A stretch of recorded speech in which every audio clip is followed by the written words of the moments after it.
में जारी विधानसभा सत्र के 5वें दिन सदन की कार्रवाई शुरू होते ही माहौल गर्म हो गया। सुबह 10 बजे जैसे ही कार्रवाई शुरू हुई, बीजेपी विधायक अखबार की कॉपियां लहराते हुए वेल में पहुंच गए।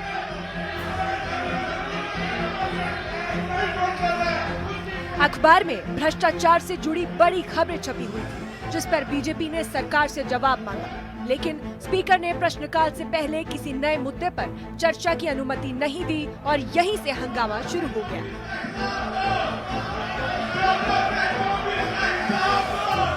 बीजेपी विधायकों ने बाढ़ राहत, बेरोजगारी और भ्रष्टाचार जैसे मुद्दों पर तुरंत चर्चा की मांग की थी। जब स्पीकर ने इनकार किया तो बीजेपी विधायक नारेबाजी करते हुए मुख्यमंत्री के इस्तीफे की मांग करने लगे। वेल में पहुंचे विधायकों को शांत कराने के लिए मार्शल बुलाने पड़े। आरएस पठानिया समेत 3 विधायकों को सदन से बाहर निकाला गया। नीचे बैठो।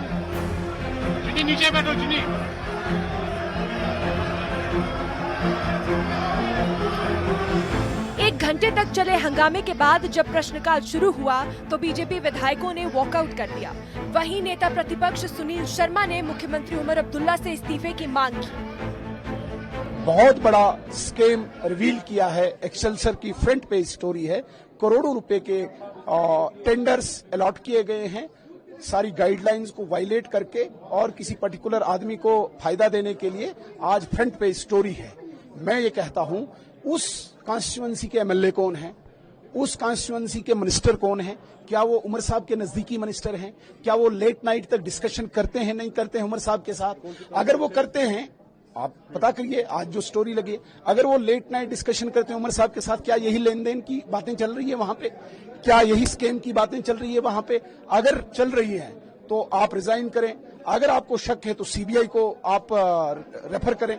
ये छोटी बात नहीं है। उमर साहब ने नौकरियों का वादा किया था, उमर साहब ने सिलेंडर, राशन और बिजली का वादा किया था, बदले में क्या दिया? स्कैम, करोड़ों रुपए का स्कैम। और एक सैंपल है अभी एक डिवीजन का। स्कैम कब से हुआ है?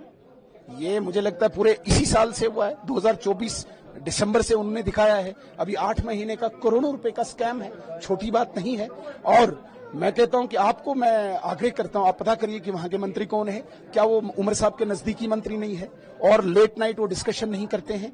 हमें शक है कि वो डिस्कशन सिर्फ यही होती है कि इस स्कैम में कितना हिस्सा कहां जाएगा, लेन देन कहां करना है। उनको रिजाइन करना चाहिए इस बात को।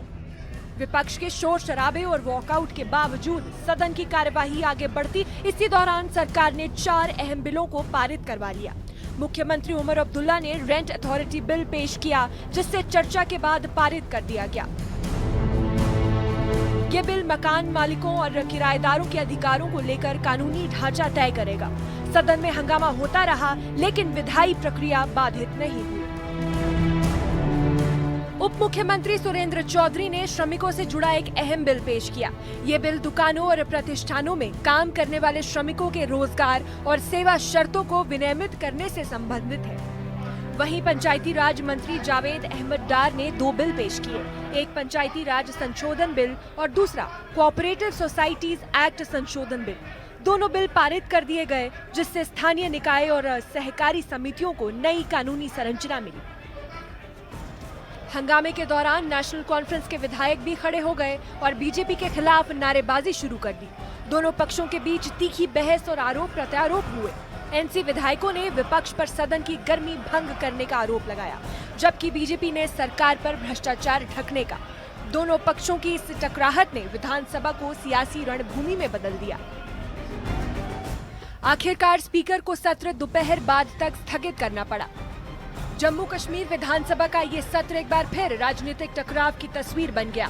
जहां एक और सरकार ने 4 अहम कानून पारित किए, वहीं विपक्ष ने अपनी आवाज बुलंद रखी। भारी हंगामे और विपक्ष के विरोध के बावजूद सरकार ने विधानसभा में 4 महत्वपूर्ण बिल पारित कर अपनी सियासी ताकत का संदेश दे दिया। रेंट अथॉरिटी बिल से लेकर पंचायती राज और श्रम कानून संशोधन तक सरकार का दावा है कि ये बिल जनता के हित में है और प्रशासनिक सुधार की दिशा में बड़ा कदम साबित होगा। Bureau report, news 18।